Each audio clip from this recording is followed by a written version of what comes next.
you got just in your evaluations this week, in this past week, what are the things on this offense that you've liked, and what are some of the things that you really, kind of jumped out at you as maybe things that you needed to work on more?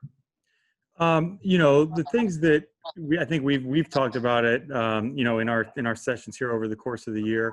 I think the biggest positive is I feel like, we're growing as an offense. I feel like we're getting better.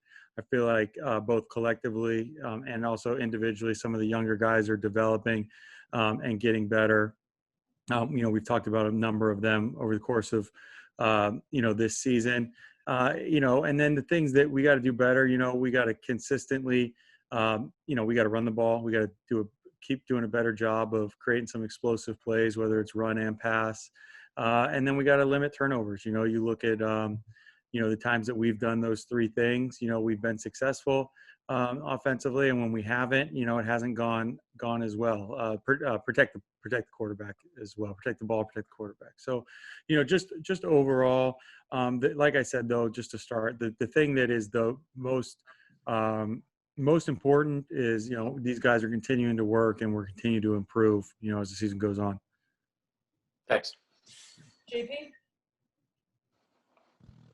Hey, Scott, I wanted to ask you about two players specifically. I wanted to start with Antonio Gibson.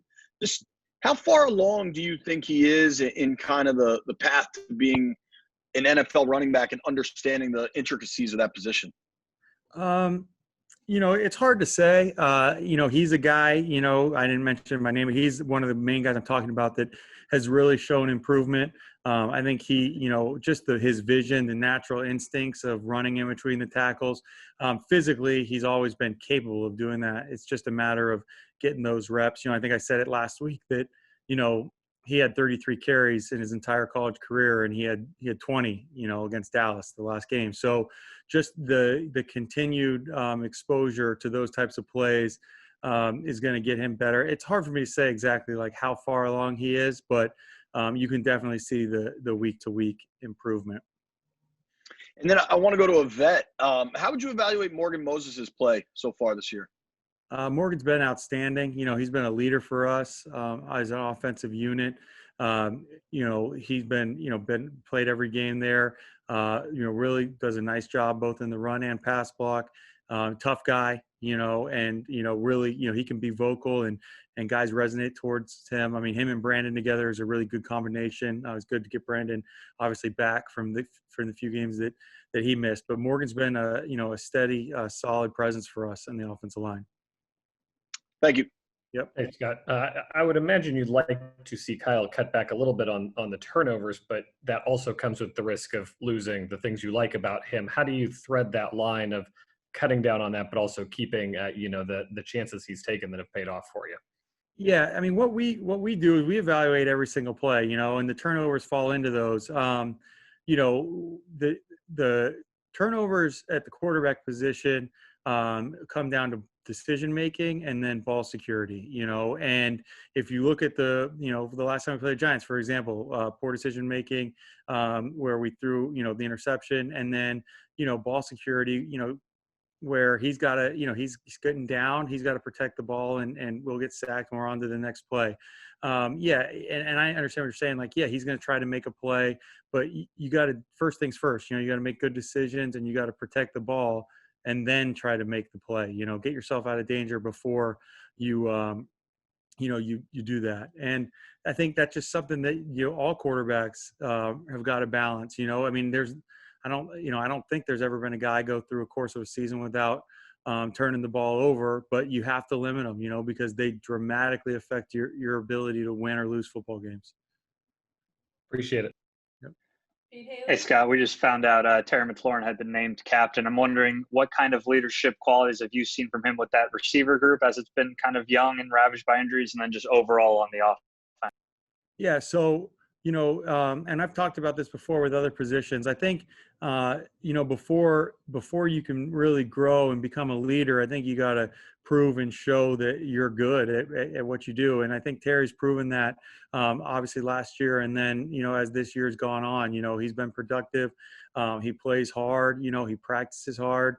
And I think as he's grown and become, even though he's a second-year guy, he's becoming more of a focal point and a leader on this offense. It gives him a little bit of the confidence to step up and speak after the game, like I'm sure you guys all saw after the Dallas game. And his teammates decided to put him in that position. I think it's great. It's a great reward, and it's a great indictment of who Terry is and what his other teammates think of him. Thank you. Hey, Scott, you guys are a top 10 team in terms of passing on first downs, and also a top 10 team in terms of sacks on first downs. I wonder, is that indicative of just hey, we're going to be aggressive early and that's the risk we take? Or is that a coaching point that you'd like to see minimized? Well, you always want to avoid sacks. You want to avoid negative plays. I think it's important as an offense to stay balanced. And again, different games, the way teams play you, what the situation is in the game, that can lead to, how often you're going to throw the ball on 1st and 10. So, there's a lot that goes into that number without really trying to give a lot away of what our kind of mindset or philosophy is. Our thing is just, we don't want to be predictable. We want to be keep defenses off balance. And you got to be good at both, in the NFL. You can't just think I'm going to line up and run the ball, or you can't just drop back and throw it every time. You got to be able to do both. And whether it's on 1st and 10, 2nd down, and you try to avoid as many tendencies as you can. How do you feel obviously, it's game specific, but how do you feel you've done in terms of passing and balancing the pass and the run so far? You always look back, especially, when, we're in situations we're 2-5 and we had games that didn't go as well. You always look back and think, hey, what could I have done differently? And hindsight, is something that it's tough, but, I feel like we're done all right. There might be some situations where maybe we could have run the ball a little more or vice versa. Maybe we stay with the run a little bit longer than we should have when teams were loading the box. But for the most part, I think we've been pretty balanced. I look at the the stats, and there's nothing really too glaring. And we just got to, like I said, we got to keep getting better, and I feel like we are. Thank you. Scott, Ron said earlier in the year that it could take, maybe even more than the season to really implement the offense as you guys envisioned. At this point, about midway through the season, do you feel like it's closer to what you want? And are you able to implement more of the things you wanted? Yeah, I think so. I think, like I said, I feel like we are getting better. I feel like, we are closer to, what we ultimately want to become. We're not, I don't know if I heard Coach say that, to me, I expect our guys to come out and play well. I expect us to coach well and, give ourselves a chance to go win every single game. So to me, I appreciate Coach saying that, but I'm kind of, I wanted to move along faster. I think everybody always does, and I think that we're moving in that direction. I think, obviously we didn't win the game against the Giants, but we were able to move the ball. We got to protect it. We got to finish drives. And then I thought we, played our best game so far this year offensively versus Dallas. And so I think that's just something to build off of. Every game presents a different set of challenges. It's National Football League. I mean, I was able to sit back and, watch games on Sunday. We had the day off because of the bye week. And, it's unpredictable the way that these games go. I mean, you look at some of these teams and anyone can win on any given day. And we're all professionals here. The players are all professionals. And, but the biggest thing with our group is just continuing to learn and improve. And for you, how much more comfortable do you feel as a play caller? I do. I guess, I feel more comfortable. Every game I get to do it. It's a new experience. You get to feel for different situations. I do. I feel like I'm, getting better at it. Continue to work at it, and we'll see how it goes. Hey, Scott, we talked about Terry McLaurin. How big is it for you? You want the guys to produce on the field, and we've seen Terry has. But how big is it when there is a young player to set the example, whether it's as a leader or, somebody working out on the field? How much easier does that make your job when certain players like that step up and, again, being such a young guy like Terry? I think it's outstanding. for Terry to come in and again to start his career out the way that he has. The numbers obviously speak for themselves, but just the way he prepares, the way he practices. Again, he's not an overly vocal guy, but his teammates see the way he works. Those are the type of guys you want, and we got a lot of guys like that, and they maybe don't have the same skill set as Terry, or maybe they haven't produced like that, but our guys, they do a great job of coming in and working every day and dedicating themselves to do whatever they can to get better and help our team win. Obviously Terry stands out because of, what he's done, but we got a real solid group, and they make it fun to come to work every day.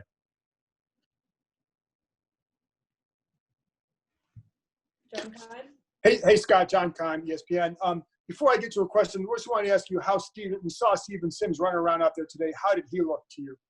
I thought he looked good. We'll go back and look at the tape and really evaluate it. I know there's a certain window we have before we got to really make a decision on that. So we'll evaluate how he's looked. We don't want to rush anything, but want to make sure he's fully healthy before we get back into it. But so far, to me, he looked like he was he looked like he was doing well. And then also for you as a play caller, and you talk about just where you're at with it. How important has it been, or how tough has it been to call plays for an offense where you're really kind of getting to know guys without that benefit of the preseason, and how much can that help you going forward? Yeah, I think there is a little bit of a challenge there, just trying to to figure out the guys. But what we've done is you got to take advantage of every opportunity you have, whether it's looking at past film of players, or really evaluating what they're doing in practice. And then you just got to trust the guys that they're going to go out there and get their job done, and just like we ask them to trust us, to trust in the system and what we're doing, we got to trust them that they're going to go hold it out their end of the bargain. Because if you try to worry about every little thing, that's a recipe for disaster. So, kind of like what I said just about the group of guys we have, they come in, they work, they prepare, and then as coaches, we got to trust them to go get it done. Hey, Scott Abraham, ABC7. Obviously, this is the first time we talked to you since the bye week. What did you – whoa, sorry. My other phone's going on. Sorry. So what did you want to accomplish during the bye week, during that time off? And was there like an evaluation period? What was kind of your mission during those days off during the bye week? Well, what we really wanted to do is first off, we got to kind of see, hey, what's our personnel look like as far as health, who we're getting back, all that type of thing. And then just evaluate all our situations, whether it's, 1st and 10 run pass, 3rd down, red zone, and just take a big look at it, say, hey, what's working for us? What's not so good? Okay, why isn't it good? Maybe there's stuff that's good stuff, but just kind of we messed up for whatever reason that we don't want to give up on, or say, hey, this doesn't really fit what we want to do. Just an overall evaluation of every single situation, every single player. Are we asking guys to do the right things? Hey, what are we good at running wise? What are we good at throwing the ball, both protection and in the routes? And then, hey, okay, now what can we build on? What do we need to cut back on? Just a total overall self-scout. And then we kind of just did a little bit of work getting ready for the Giants. It was tough because, they'd only played one game since we played them. And then, they played Monday night. So we didn't have that film until after we obviously came back here Tuesday. Thank you, Scott. Yep. 2 more guys. Hey, Scott. Just kind of curious, when you were with Kyle last year in Carolina and it wasn't really going well for him down the stretch, was there anything you noticed about how he kind of handled that situation that is maybe helping you guys now, and just in terms of his response to things not going well and learning from them?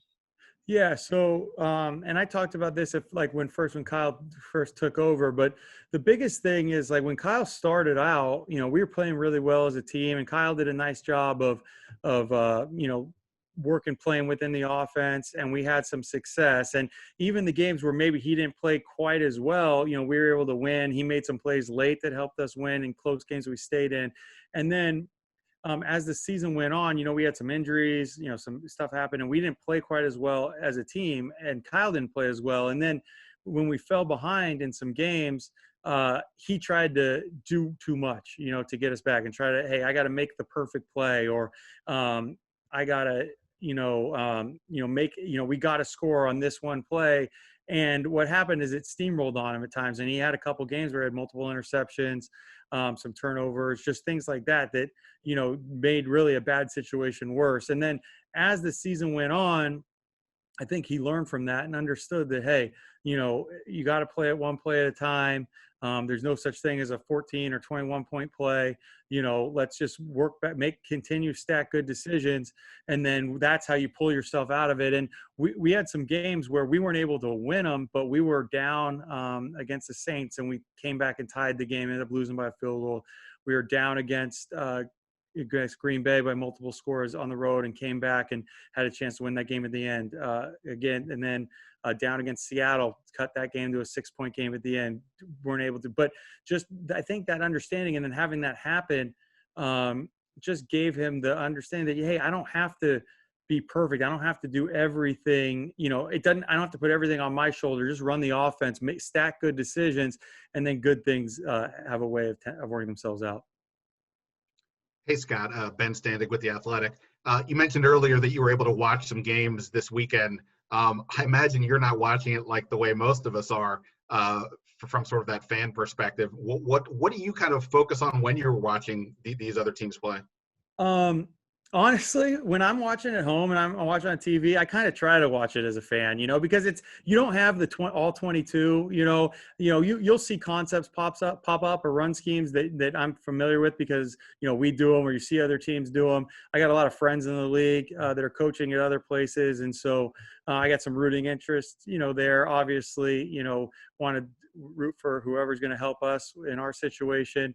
But I don't watch it 100% like a fan, but it's hard, like as a coach, to watch the TV copy and not kind of just, fall into, having the love for football and watching it like a fan.